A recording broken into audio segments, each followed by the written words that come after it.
Então, nessa lição, nós temos o quê? A introdução. Ele fala que a queda do Éden transmitiu à humanidade a inclinação do coração humano para o erro. É aquele sentimento que eu te contei no início da aula da minha menininha. Ninguém ensinou ela a mentir. Por que ela mentiu então? Essa é a inclinação. Isso é o pecado original. Por isso, a regeneração é o único meio possível de desfazer as consequências do pecado, em que a natureza humana só pode ser transformada, portanto, pelo poder do novo nascimento. João capítulo 3, quando o Senhor Jesus dialoga com Nicodemos, ele fala: Nicodemos, você precisa nascer de novo. Nascer da água e do Espírito, que não tem a ver com batismo. A água ali é a purificação da palavra, e do Espírito, o Espírito Santo. Graças a Deus. Então, apesar da Bíblia deixar clara essa necessidade de redenção, teólogos modernos, liberais, fizeram da doutrina do pecado uma verdadeira deturpação. Esse processo abriu as portas para a normalização da prática pecaminosa. Não, é assim mesmo, ele nasceu assim mesmo, é desse jeito mesmo, não tem o que fazer. Não, irmão. De fato, nós nascemos com a mácula do pecado, com uma tendência para o pecado. Por isso mesmo que nós vamos ensinar a palavra de Deus e despotencializar os sentimentos da carne. Nesta lição, então, vamos estudar esse tema, muito importante, então, porque é uma doutrina que acabou ficando em perigo por esse assédio antropocêntrico, né? Quando o homem quer o seu bem-estar a todo custo, ao ponto até de negar a doutrina bíblica do pecado. Então, o primeiro ponto, o ensino bíblico da natureza pecaminosa. Então, a definição de pecado.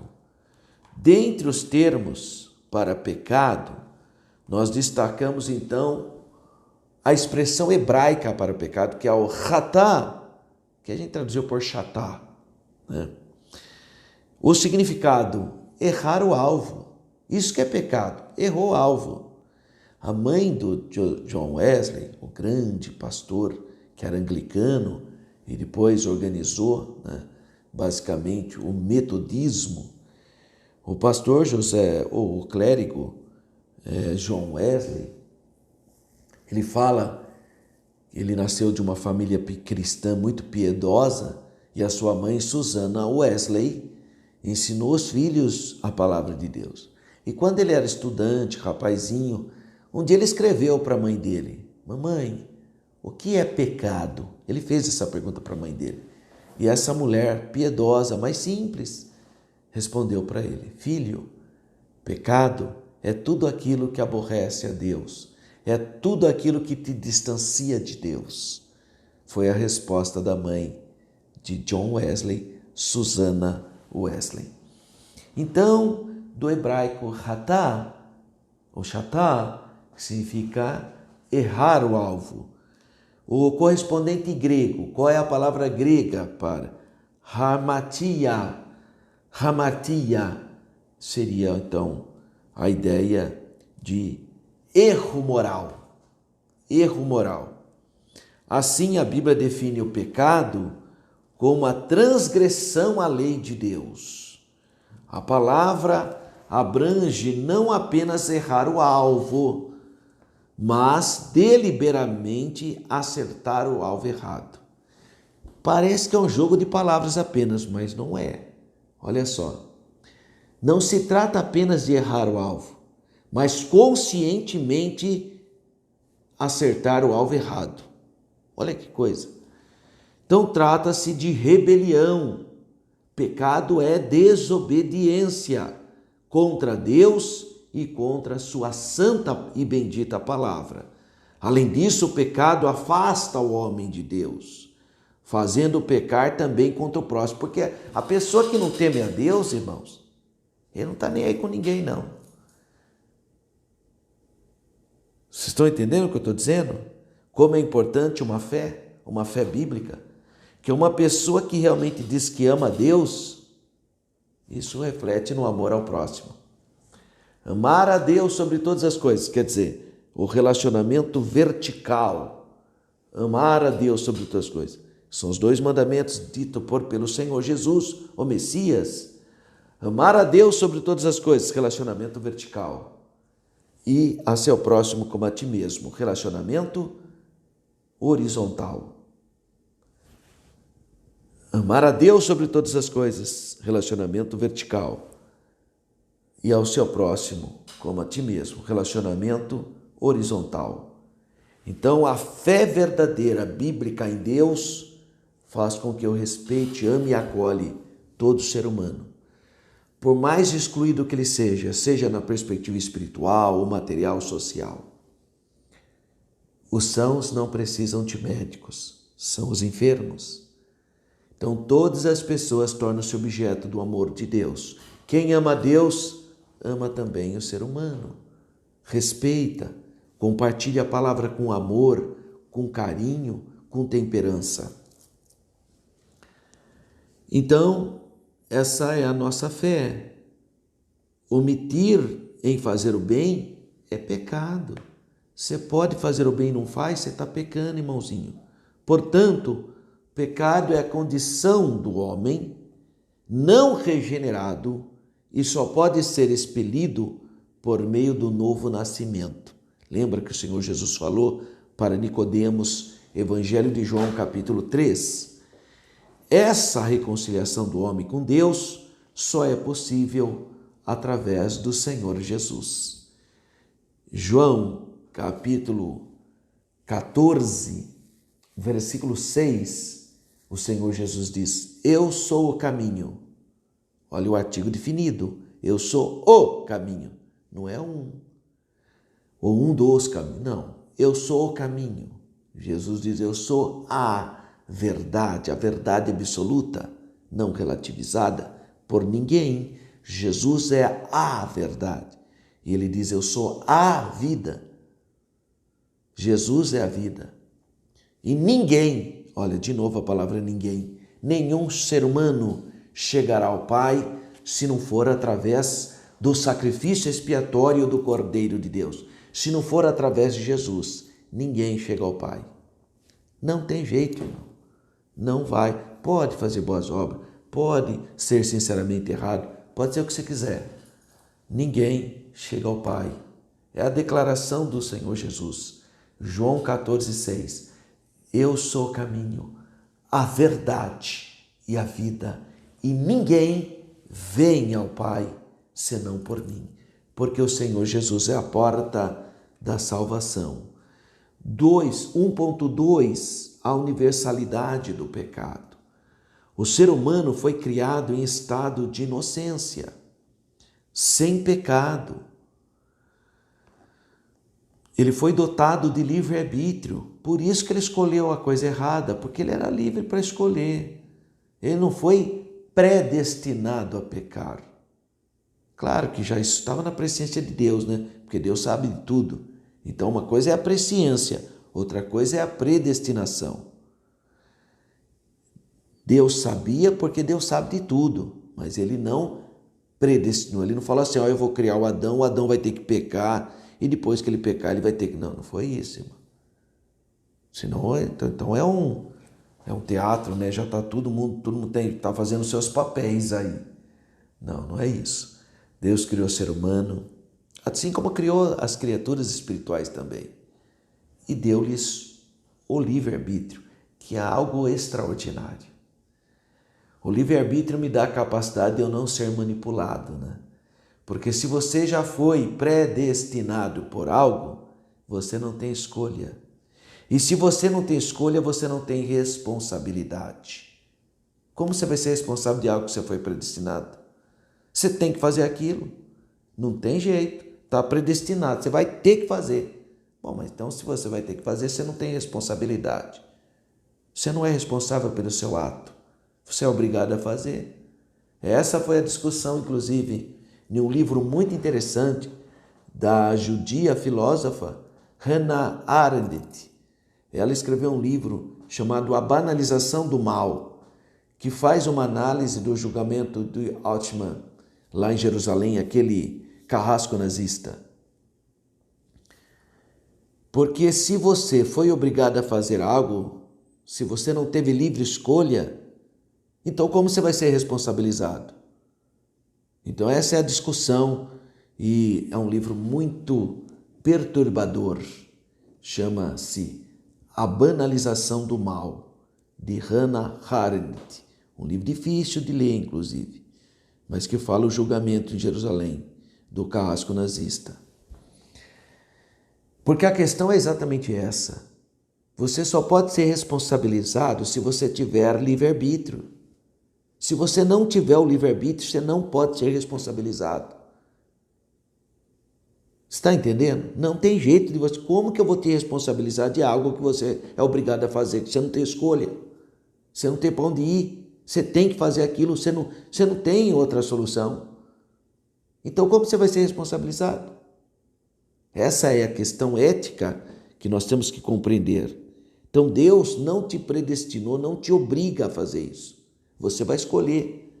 Então, Jesus diz, crê no Senhor Jesus Cristo será salvo. Quem crer e for batizado será salvo. E quem não crer será condenado. Mas é você que vai ter que tomar essa decisão. Mas eu não posso, porque eu estou maculado pelo pecado.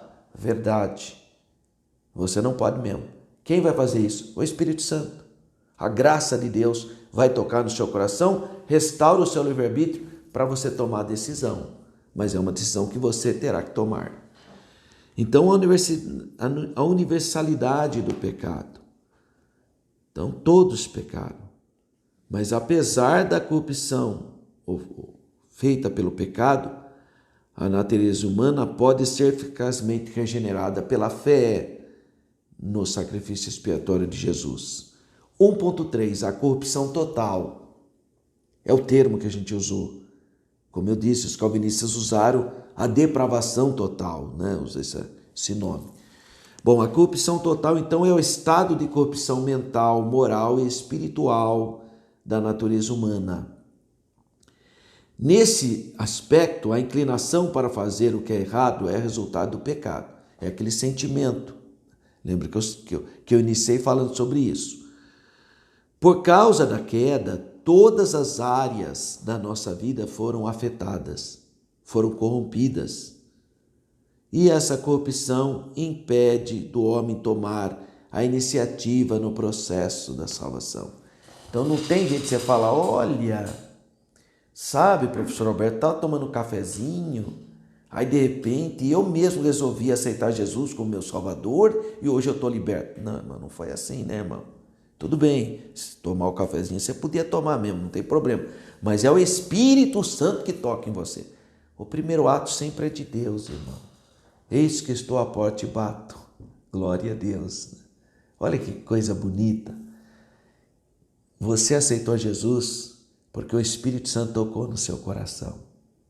Não tem jeito de ser do nada. Não tem por causa do pecado. O pecado maculou tudo em você.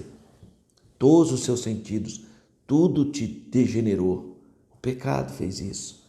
O seu livre-arbítrio foi maculado. Mas a graça de Deus se é manifestada. Então, quando Jesus veio, morreu na cruz do Calvário, então o Espírito Santo começou a atuar. E o Espírito Santo sopra em qualquer local. É como o vento, ninguém pode impedir. Ele está tocando na sua vida, está tocando na vida de milhares de pessoas em toda a face da terra. Onde há um ser humano, o Espírito Santo está tocando. E o seu livre-arbítrio é tocado. E aí vem o convite. Por que você não aceita Jesus como seu Salvador? Eu aceito a Jesus como meu Salvador. Quem fez isso? O Espírito Santo. Esse toque, esse primeiro toque, sempre é de Deus. O segundo é seu. Aí você pode querer ou não querer. Mas o primeiro toque foi do Espírito Santo. Graças a Deus. Só o Espírito Santo é que pode fazer isso. Somente por meio da graça o homem recebe capacidade para crer, arrepender-se e ser salvo. Dessa forma, então, a libertação do pecado não provém de obras nem de esforço humano, mas somente da graça salvífica ofertada pelo Senhor Jesus na cruz do Calvário. Graças a Deus. Então, resuminho do primeiro tópico. O pecado é a transgressão da lei de Deus. Por ele o ser humano foi totalmente corrompido. 2. Tópico 2. As teologias modernas. 2.1. A teologia do pecado social, muito propagada nos meios políticos. A tese do pecado social remonta aos concílios católicos de Medellín, na Colômbia. O auge, ou pelo menos o declínio, da teologia da libertação católica. Em Puebla, 1979, México, cheio de esquerdistas, né? Padres esquerdistas e pastores também. Essa tese defende que o pecado é algo que se constrói por meio de estruturas opressoras, tais como pobreza, injustiça e desigualdade social. Dessa maneira, a redenção do pecado não se restringe ao aspecto espiritual, sendo preciso tratar as questões sociais, questões como infraestrutura básica para as pessoas, água tratável, esgoto, eletricidade, luz para todos, uma cesta básica para todo mundo. Olha que fraqueza, irmão. Eles achavam que essas ações políticas seria a luta contra o pecado. De fato, esse é um aspecto do pecado, mas da pecaminosidade do homem, né? Não que resolvendo isso resolveria o pecado do homem, não resolve. Você acha que nos países onde tem excelências de índices de desenvolvimento não tem pecado? Ou então vamos na Finlândia. Está cheio de pecado, irmão, mesma coisa. Porque o problema não é social. Claro que nós temos que lutar contra a desigualdade social. Eu mesmo trabalho com números, com índices. A nossa luta contra a desigualdade social é contínua. Mas dizer que isso aí é o pecado, isso é consequência do pecado, irmão, isso não é o pecado. Aliás, eu disse um dia em uma palestra, e eu vi que muitas pessoas ficaram muito surpresas, eu disse o seguinte, que o problema não são as ideologias em si. Aparentemente, existem muitas ideologias interessantes, o problema é o pecado. E aí ficaram surpresos, né? Porque acharam que eu transformei o debate político em religião, e não é. E realmente é a transgressão humana, é o pecado. Você pode observar, às vezes tem pessoas com boas ideias, tudo muito bonitinho, chega lá no poder, fica tudo a mesma coisa, né? Como diziam os portugueses, né? Tudo como dantes no quartel de Abrantes, né? Quer dizer, não muda nada, né? Por quê? Por causa do pecado. O problema é o pecado, né? Não são as questões sociais. As questões sociais, consequência do pecado. O pecado deixa de ser tratado no nível, então, moral e passa a ser considerado no nível econômico e social. Olha que fraqueza. Isso aqui é consequência. A mudança de ênfase do pecado original na natureza humana para o pecado social, a estrutura. Ou seja, eles acham que o problema do pecado é estrutural. Isso enfraquece a responsabilidade moral do pecador. Então deixa-se de enfatizar a causa para explorar os sintomas, as consequências. A partir daí, resolver a questão de ordem social é vista como solução para o problema do pecado. Naturalmente, essa é uma deturpação do ensino bíblico a respeito do pecado. Então, essa teoria da teologia do pecado social é completamente fraudulenta. E eu repito, não que esses males não devem ser combatidos, devem, mas esse não é o problema do pecado. Isso aí são os sintomas, as consequências. 2.2. A questão da teologia da libertação. A teologia da libertação tem afinidade com as ideias socialistas de Karl Marx e Friedrich Engels. Essa teoria busca libertar o oprimido das estruturas. Então é o materialismo, né? Ele acha que o problema é a contínua luta de classe, do bom com o ruim, do negro com o branco, da mulher com o homem, do pobre com o rico. Ele acha que tudo é explicado com a luta de classe. É o materialismo, né?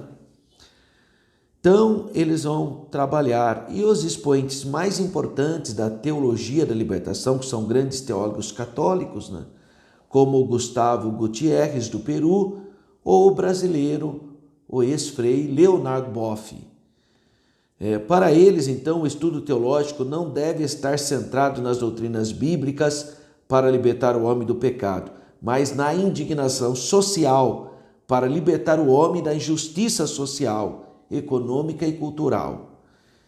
Desse impulso surgem as teologias de cunho emancipatório, tanto na questão de gênero, como a questão da transexualidade, da sexualidade, como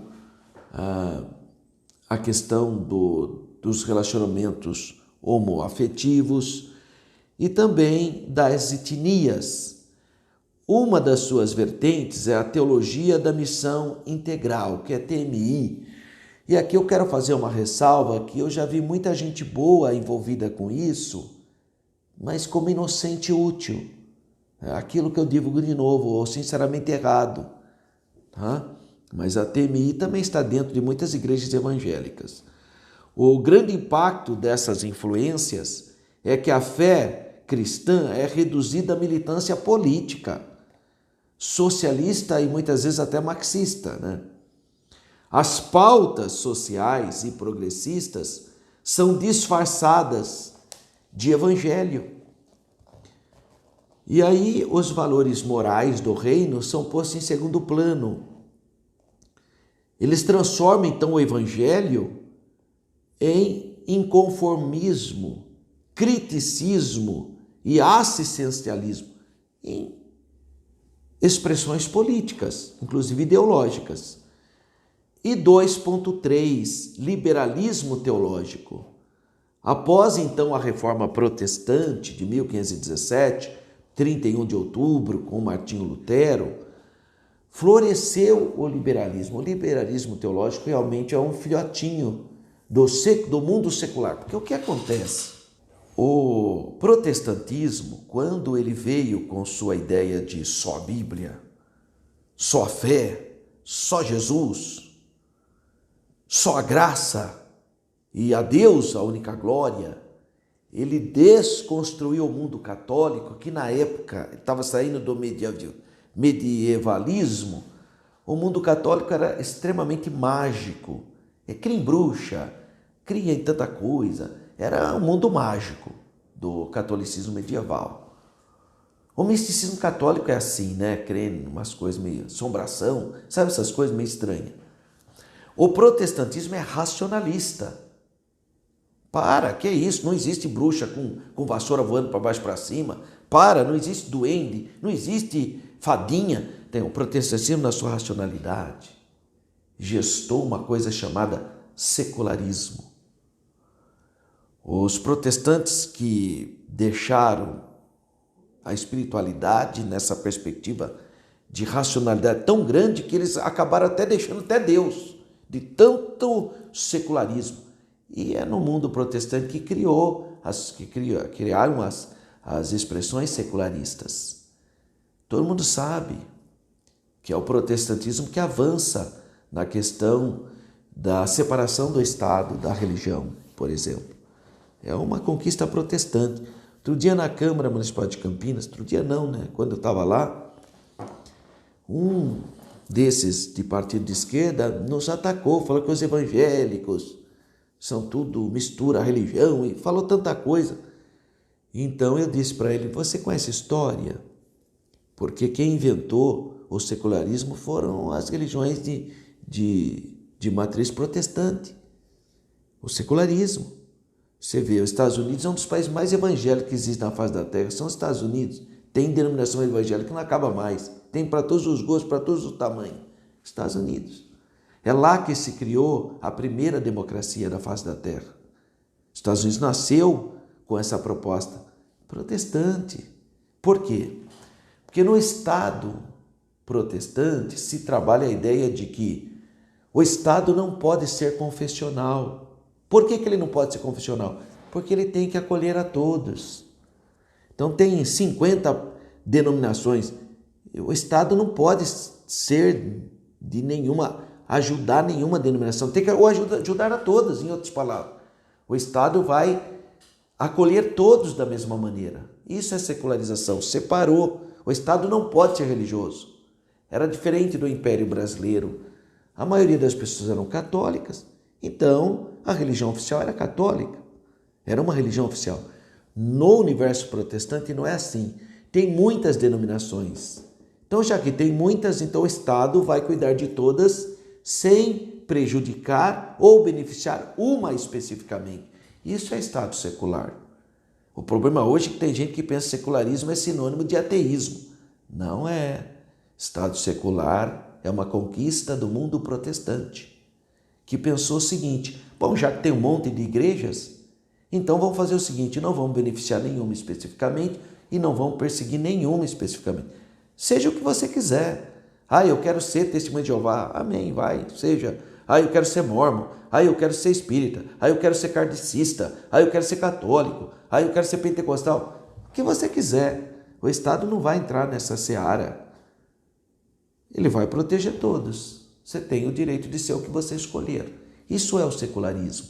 O secularismo protege as muitas expressões plurais religiosas. Só que o Estado também vai proteger o quê? Sua opção sexual. Ah, eu quero ser hétero. Tá bom, seja. Ah, eu quero ser homossexual. Seja. Ou, mas irmão, isso é pecado. Sim, é pecado para você que é cristão, né? O Estado não tem percepção de pecado. O Estado não tem nem alma. O Estado vai proteger todo mundo. Todo mundo é cidadão, não importa. Ele não vai envolver na sua privacidade, no seu direito de escolha.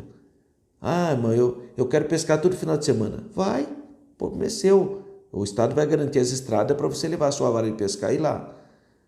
Agora não vai falar, não, o Estado tem que criar o dia da pescaria. Não, irmão, dia da pescaria. É você mesmo que cria. Pode até pôr lá no calendário de evento, mas no Estado não vai obrigar ninguém a pescar só porque você acha que todo mundo tem que pescar. De onde você tirou isso, irmão? Você gosta de pescar, o problema é seu. Tem gente que não gosta. Então, o Estado faz essa visão secular. Para ele não importa se você gosta de pescar, se você não gosta, protege o que gosta e o que não gosta. Então, para o Estado não tem problema a sua opinião sexual, o seu pensamento, a sua fé, fica lá. Desde que você não prejudique ninguém, o Estado vai te proteger. É o seu direito.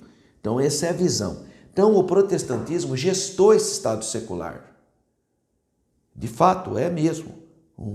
E da onde vieram isso? Dos teólogos liberais. Os teólogos liberais começaram a falar, será que esse milagre foi Jesus que fez mesmo? Será que essa profecia na Bíblia? Então eles começaram a questionar a Bíblia. Então eles são liberais, eles não acreditam na palavra de Deus como ela é. Tá? E aí logo eles vão questionar o pecado. Aí o pecado já não é mais pecado, né? Não é bem assim, né? É isso que eles falam. Então o pecado é relativizado. Não é bem desse jeito. E aí o ecumenismo religioso é propagado e toda experiência religiosa passa a ser válida para o liberalismo teológico. Então aquela história que Jesus falou em João 14, 6, eu sou o caminho, a verdade e a vida, para o teólogo liberal isso não vale. Um dia eu perguntei para um deles, eu falei, era um pastor ainda, hein? Chegou o pastor, um pastor muito conceituado, de uma outra denominação muito conceituada também. Eu falei, pastor, como é que fica? Que o senhor está falando que todos os caminhos vão a Deus, né? Porque isso é a teologia liberal, né? Ela é ecumênica. Falando, todos os rios desaguam no mesmo mar. Olha que analogia bonita, né? Então, todos os caminhos chegam a Deus. Falei, então, pastor, mas o senhor está falando isso aí? Mas aqui em João 14, na Bíblia, está dizendo aqui, olha que Jesus disse, eu li para ele, ó, eu sou o caminho, a verdade e a vida, e ninguém vem ao Pai ser por mim. Aí ele olhou bem para mim e falou, mas vereador, foi na época que Jesus falou isso, né? Hoje não tem o mesmo sentido. Ele não ficou nem vermelho, falou para mim assim numa simplicidade. Eu falei, pastor, mas não é isso que Jesus disse não. Jesus falou sim, que ele é o único caminho, é artigo definido. Então essa sua teoria que todos os rios levam ao mesmo mar aí não é de Jesus não. Ele falou, vocês são muito literalistas. Falou ainda para mim isso, vocês são muito literalistas.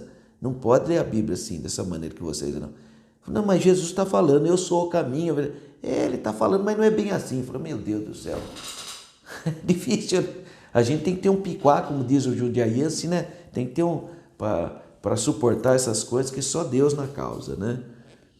Bom, e o resumo então desse segundo tópico, que é um tópico importante. Você vê que eu estou sendo bem, dando exemplo, porque para muitos professores esses são assuntos novos. Muitos não sabem lidar com isso. É por isso que eu estou sendo, essa aula está sendo uma pré-aula longa, porque realmente tem muita informação. Então, resuminho desse tópico 2. A teologia do pecado social, da libertação e do liberalismo teológico derivam da deturpação da doutrina bíblica do pecado. Eles interpretaram o que é o pecado na Bíblia de maneira equivocada. E 3, a normalização do pecado. 3.1, crise ética e moral. Em termos gerais, os valores que regulam a conduta de uma pessoa denominam-se ética. E a prática dessa conduta recebe o nome de moral. Nessa concepção, a obediência aos princípios bíblicos reflete o caráter de um cristão. Porém, o conceito deturpado e relativizado do pecado resulta em desvio e falha de caráter. Desse modo, a sociedade deixa de ser eticamente sólida e se torna moralmente desajustada. Dessa crise de integridade irrompem ações incompatíveis com a Bíblia. Temas progressistas violam a ética e a moral da Bíblia e passam a ser então normatizadas, tais como imoralidade sexual, vale tudo, né? A questão do aborto, a questão do uso de drogas ilícitas. Aí não tem mais freio, né? Tudo é aceitável. Por isso que os cristãos estão no mundo, mas não podem acolher esse espírito que na primeira lição foi apelidada ou denominada do espírito da Babilônia, né? Então eles vêm com tudo, com as suas teorias, dizendo que isso é democracia, e nós cristãos temos que compreender esse contexto e ter uma resposta para isso, com amor, com prudência, com domínio próprio. É o que tudo que os extremistas não conseguem fazer, né? Eu estou vendo o debate político no Brasil, as pessoas de extrema direita querem convencer o outro lado com pura carnalidade, né? Com violência, achando que vai defender o ponto de vista dele com violência. Essa não é mais a resposta para uma sociedade moderna. Você tem que dialogar, você tem que convencer, no caso nós cristãos, pela palavra, eles pela sua própria seu plano partidário, né? Político partidário. 3.2, imoralidade sexual. Esse é um dos atrativos para esses movimentos. A deturpação da doutrina do pecado fornece o avanço da imoralidade sexual, porque aí vale tudo, né? Em defesa da liberdade de decisão sobre o corpo, banaliza-se então a sexualidade pré-conjugal, extraconjugal, normaliza-se todo tipo de prática condenada pela Bíblia, práticas sexuais condenadas pela Bíblia. Então a Bíblia condena práticas sexuais, não as pessoas. Então, por exemplo, a Bíblia condena a prática sexual da infidelidade. Então o marido, por exemplo, que trai o seu cônjuge, mesmo que ele faça com discrição, ninguém sabe. A Bíblia chama isso de pecado. É pecado isso. É uma prática pecaminosa. Ué, mas ele não pode ser um cidadão de bem e ter isso? Teoricamente pode. O Estado não vai chegar para você, você é infiel, então você vai para a cadeia. Isso não existe. Não, ele paga os impostos dele, então ele tem todos os direitos. Tem todos os direitos. Mas a Bíblia condena. É uma prática condenada pela Bíblia. Vou te dar um outro exemplo de prática que a Bíblia condena. A Bíblia condena a prática do homossexualismo. É uma prática que a Bíblia condena. Mas a pessoa homossexual não pode? Pode, tem que ter todos os direitos. É um cidadão comum. Não tem nada de ser preconceituoso contra essa pessoa de jeito nenhum. Ele é uma pessoa, irmão, um trabalhador, paga os impostos, é a mesma coisa. Agora a Bíblia condena essa prática. Essa prática a Bíblia chama de pecado. É a Bíblia que chama. E nós cristãos... Então eu vou repetir. Um ser humano tem todos os seus direitos, tem que ser respeitado. Agora não pode chegar e falar, você enfiar a sua esposa, seu safado, sem vergonha, não vou mais conversar com você. Eu não posso fazer isso, irmão. Não vou atender essa pessoa porque ele é infiel à esposa. Não, irmão, se eu sou um vendedor, eu tenho que atender sim. Não posso falar, não vou fazer. Você tem que fazer, irmão. Como assim? Ele é um cidadão de seu direito. Então não vão misturar o que a Bíblia condena com o gozo da sua cidadania. O Estado estabeleceu regras em que todas as pessoas têm que ser respeitadas. Não importa se ele é infiel à esposa, não importa se ele vive uma vida de transgressão sexual, não importa se ele defende a homoafetividade, não importa nada disso para o Estado. O Estado não é religioso, o Estado é secular. Agora, na perspectiva da Bíblia, existem obras da carne que a Bíblia condena. E quais são as obras da carne? Infidelidade conjugal, relação sexual fora do matrimônio, relação homoafetiva. Essas relações são práticas que a Bíblia condena. A Bíblia condena, irmão. Então, uma pessoa que quer servir a Jesus não pode ser infiel ao seu cônjuge. Uma pessoa que quer servir a Jesus não pode ter relacionamentos homoafetivos. Uma pessoa que quer ser fiel ao Senhor Jesus não pode ter relações sexuais pré-matrimônio. Então são impurezas sexuais, são práticas condenadas pela Bíblia. Agora, isso não significa que você vai tratar mal essas pessoas, né, irmão?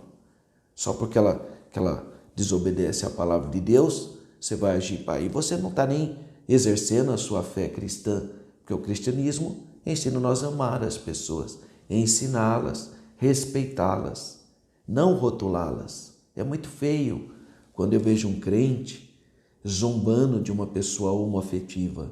Eu acho muito feio isso. É muito inadequado isso. Essas pessoas, elas têm também a mesma oportunidade de um dia aceitarem a Jesus, mudarem suas práticas, mas isso é ela que tem que fazer, irmão. Não é você que vai impor. Tá? Então eu percebo que tem muito conflito hoje, às vezes entre muitas pessoas que dizem ser cristãs, mas que agem muito inadequadamente, rotulando os outros. Não, irmão. São escolhas das pessoas, elas têm que aceitar Jesus para ser liberta das suas práticas. Mas tem muitas práticas que a Bíblia condena. Vamos ler quais são as práticas condenadas pela palavra de Deus, que a Bíblia chamou ou denominou de obras da carne. A Bíblia chamou de obras da carne. Está aqui, eu vou ler para você. Capítulo 5, versículo 16 de Gálatas. Digo, porém, andai em espírito e não cumprireis as concupiscências da carne, porque a carne cobiça contra o espírito, e o espírito contra a carne, e eles opõem-se um ao outro, para que não façais o que quereis. Mas se sois guiados pelo espírito, não estáis debaixo da lei. Agora vem o versículo 19. Gálatas, capítulo 5, versículo 19. Porque as obras da carne são manifestas, as quais são prostituição. A palavra prostituição é a palavra porneia, todo tipo de impureza sexual. A Bíblia condena. Agora, irmão, o Estado vai defender a prostituta, porque ela é uma cidadã, apesar da prática dela. Então, a Bíblia condena, mas o Estado não. Tá? Então, essa é a diferença. Por exemplo, impureza. A Bíblia condena a impureza, mas o Estado não está nem aí se o seu cidadão é impuro ou não. Pagou imposto, está resolvido, tem direitos e deveres. Lascívia. A Bíblia condena a lascívia. E o Estado não está nem aí. Paga imposto, pode ser lascívio quanto você quiser. Idolatria. A Bíblia condena a idolatria. E o Estado? O Estado até protege. Se você quiser fazer um ídolo, o Estado não, você tem o direito. Ninguém pode quebrar seu ídolo, é o seu direito. Tá? Feitiçarias. A Bíblia condena a feitiçaria. E o Estado? Protege. Você tem o direito de ser feiticeiro. A Bíblia condena inimizades, a Bíblia condena a inimizade. E o Estado? Não condena. Você pode ser inimigo de quem você quiser. Ah, eu não gosto dessa pessoa. Não tem, você tem o direito. O Estado protege a sua inimizade. Porfias, a Bíblia condena. O Estado defende. Emulações, a Bíblia condena. O Estado protege. Iras, a Bíblia condena. Você não pode ser uma pessoa irada, azedinha. Não. E o Estado? Pode. Você pode ser irado, sim. Pode ser azedinho quanto você quiser. É seu direito. É o Estado que diz isso. Glutonarias, a Bíblia condena. E o Estado? Nem um pouco. Você pode comer e vomitar o quanto você quiser. O problema é seu. Todo tipo de glutonaria. Come. Está quase estourando, vai lá, vomita, depois volta a comer. Isso é glutonaria. O Estado pode fazer o quanto você quiser. Até incentiva você a comer, porque você consome mais ainda. E assim vai, irmão. Olha só, tem aqui ainda dissensões, peleja, heresias, bebedice. Olha aqui, irmão. A Bíblia condena a bebedice. Não pode ser a pessoa ser bêbada. Mas o Estado protege. Até regulamenta como que funciona, inclusive. Que mais? Coisas semelhantes. Todo quanto é tipo de pecado. Coisas semelhantes, irmão. A Bíblia condena também. E o Estado? O Estado não. Então vamos separar as estações. Tá? A Bíblia condena e nós condenamos também. Agora não vai querer que o presidente da República faça isso, né, irmão? Não vai querer que o seu vereador faça isso, né? Não é função legislativa dele. Não vai querer que o seu senador faça isso, né, irmão? Ele vai representar os seus valores lá, mas ele não pode impor para a sociedade, porque o Estado não é religioso. Essa diferença que muita gente tem dificuldade de entender, irmão.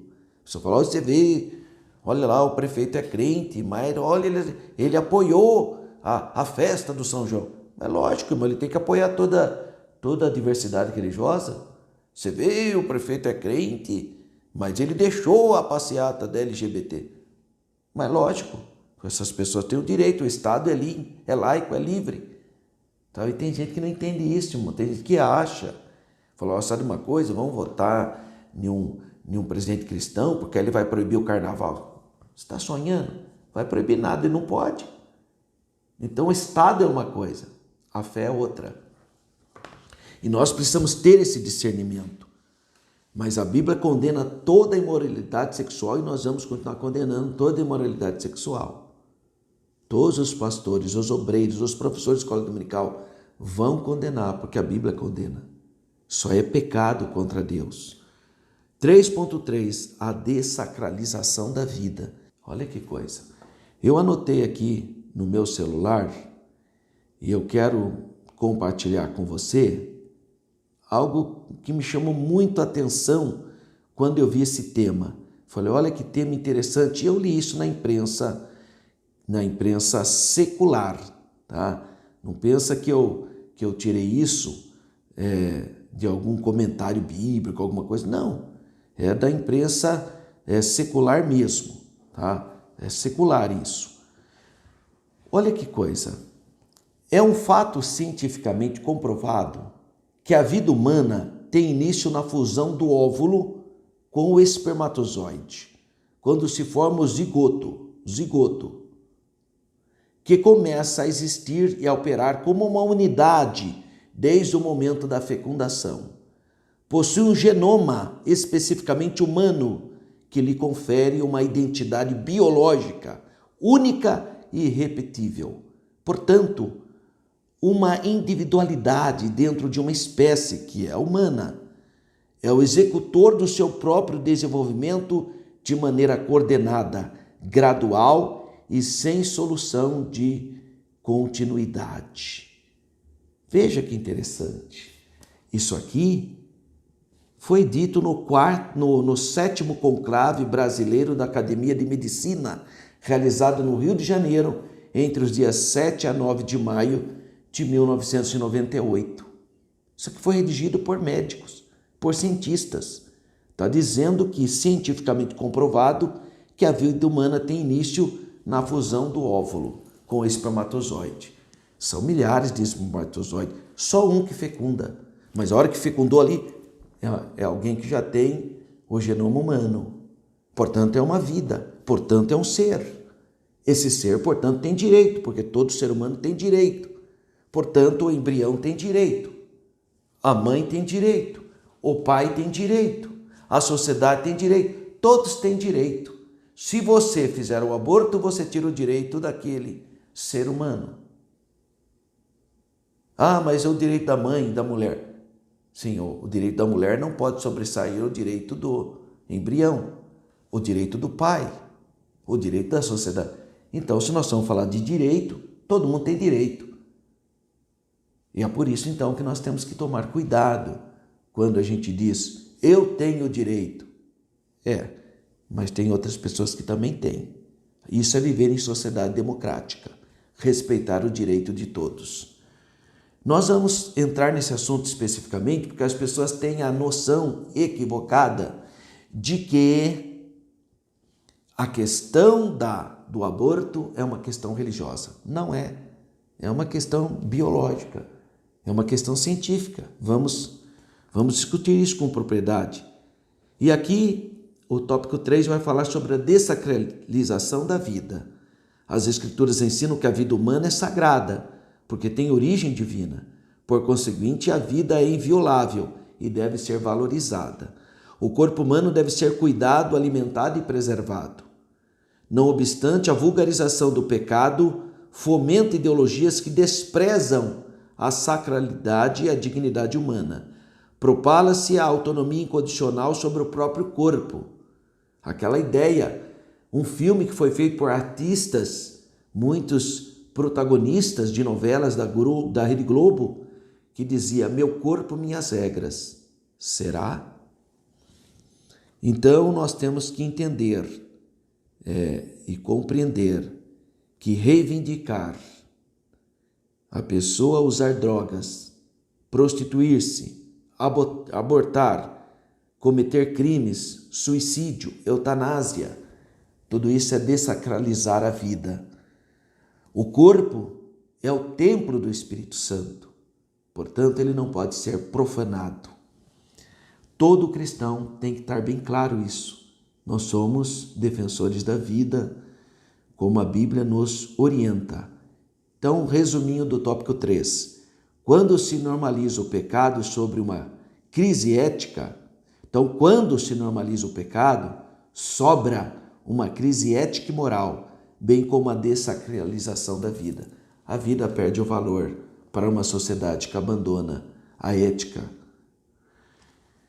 E para nós, então, encerrarmos as considerações finais, a relativização do pecado, que o restringe à solução de pautas sociais em prejuízo à moral e, por sua vez, o exclusivismo moral em detrimento de causas sociais, igualmente não retratam a fé cristã. Então, tanto a moralidade sem a responsabilidade social, como a questão social sem a moralidade, não fazem parte do pensamento cristão. Os cristãos têm um compromisso com Deus e com o próximo. Questão moral e questão social. Ambas estão juntas. Apesar de a igreja não ser apolítica e nem insensível às desigualdades sociais, o mal primário apontado pela palavra de Deus é o pecado inerente à natureza humana, o pecado original. Uma vez que é generado pela fé em Cristo, o crente, o fiel, repudia as injustiças contra o seu próximo. Ou seja, nós crentes jamais vamos aceitar a injustiça social.